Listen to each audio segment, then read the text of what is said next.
little bitty boy living in a box under the stairs in the corner of the basement of the house half a block down the street from Jerry's bait shop. You know the place. Well, anyway, back then life was going swell and everything was just peachy!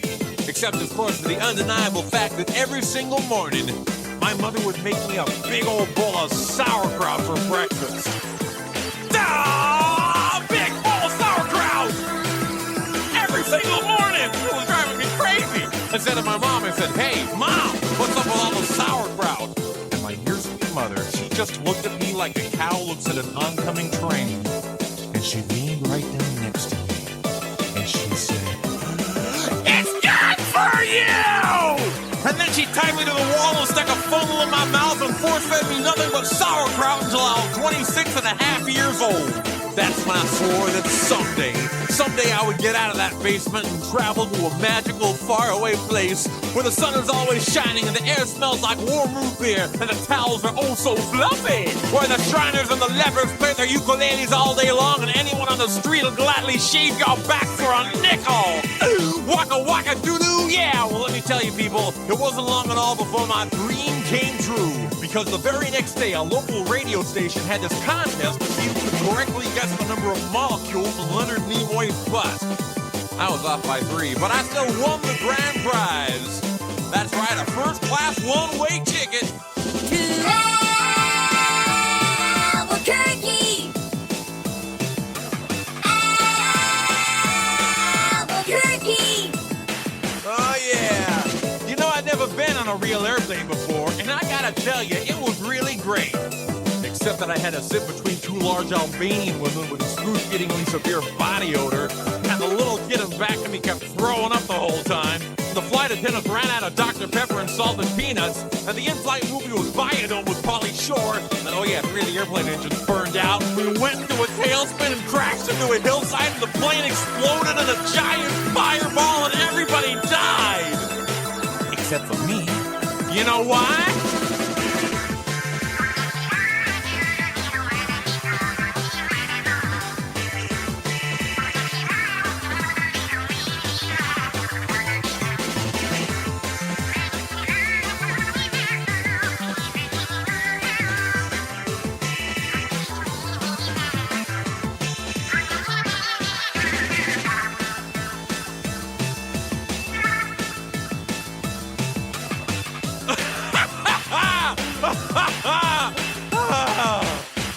So I crawled from the twisted, burning wreckage. I crawled on my hands and knees for 3 full days, dragging along my big leather suitcase and my garment bag and my tenor saxophone and my 12-pound bowling ball and my lucky autographed glow-in-the-dark snorkel. But finally I arrived at the world-famous Albacore-que Holiday Inn, where the towels are oh so fluffy, and you can eat your soup right out of the ashtrays if you wanna. It's okay, they're clean. Well, I checked into my room and I turned down the AC and I turned on the Spectrovision, and I'm just about to eat that little chocolate mint on my pillow that I love so very, very much when suddenly there's a knock on the door. Well, now who could that be? I say, who is it? No answer. Who is it? There's no answer. Who is it? They're not saying anything. So finally I go over and I open the door, and just as I suspected, it's some big fat hermaphrodite with a flock of seagulls haircut and only 1 nostril. Oh man, I hate it when I'm right. So anyway, he bursts into my room and he grabs my lucky snorkel, and I'm like, "Hey, you can't have that! That snorkel's been just like a snorkel to me!" And he's like, "Tough."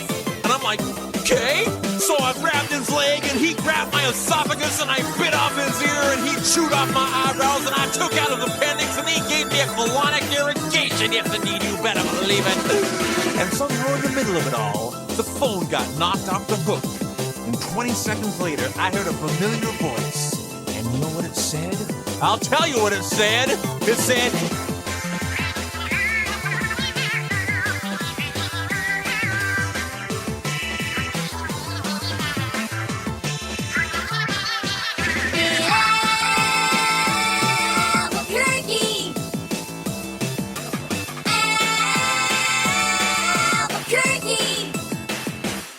well, to cut a long story short, he got away with my snorkel. But I made a solemn vow right then and there that I would not rest. I would not sleep for an instant until the one-nostril man was brought to justice. But first I decided to buy some donuts. So I got in my car and I drove over to the donut shop and I walked on up to the guy behind the counter and he says, "Yeah, what do you want?" I said, "You got any glazed donuts?" He said, "No, we're out of glazed donuts." I said, "Well, you got any jelly donuts?" He said, "No, we're out of jelly donuts." I said, "You got any Bavarian cream-filled donuts?" He said, "No, we're out of Bavarian cream-filled donuts." I said, "You got any cinnamon rolls?" He said, "No, we're out of cinnamon rolls." I said, "You got any apple fritters?"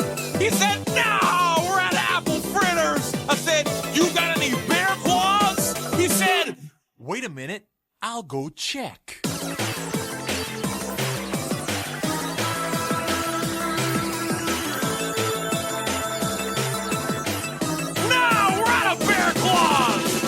I said, "Well, in that case, what do you have?" He says, "All I got right now is this box of 12 starving crazed weasels." So he hands me the box and I open up the lid and the weasels jump out. They immediately latch onto my face and start biting me all over. Oh man, they were just going nuts. They were tearing me apart. You know, I think it was just about that time that a little ditty started going through my head. I believe it went a little something like this. Oh, come off me, come off me! Oh, come off, come off! Oh, come off me!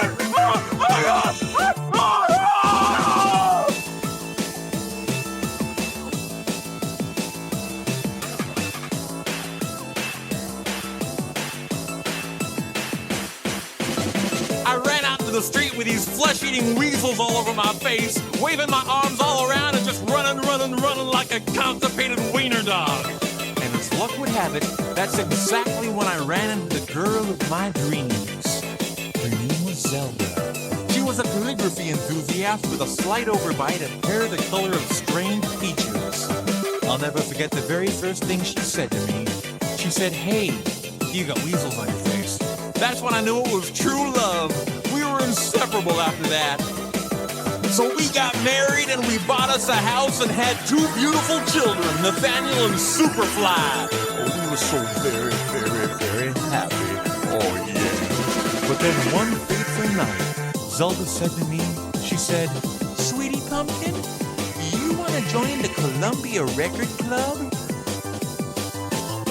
I said, "Whoa!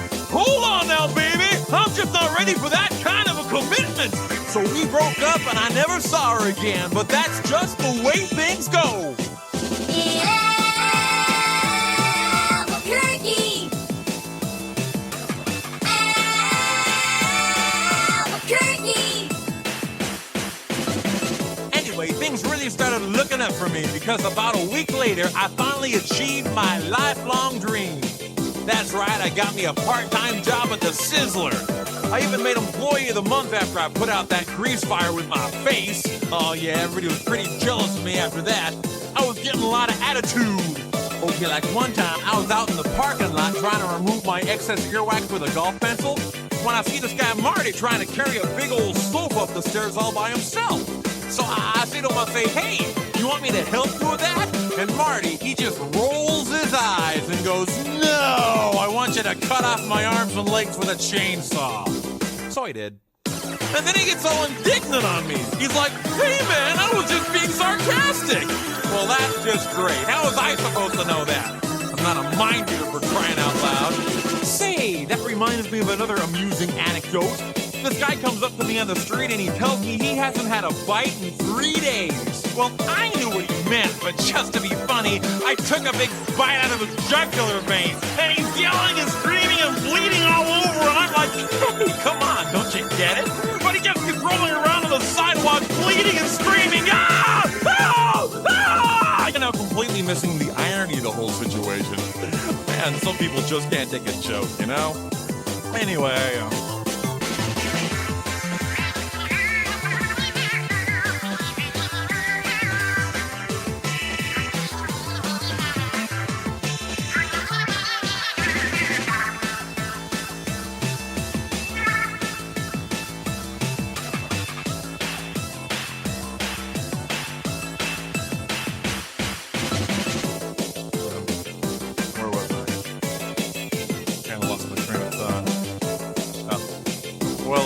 anyway, I know it's kind of a roundabout way of saying it, but I guess the whole point I'm trying to make here is I hate sauerkraut!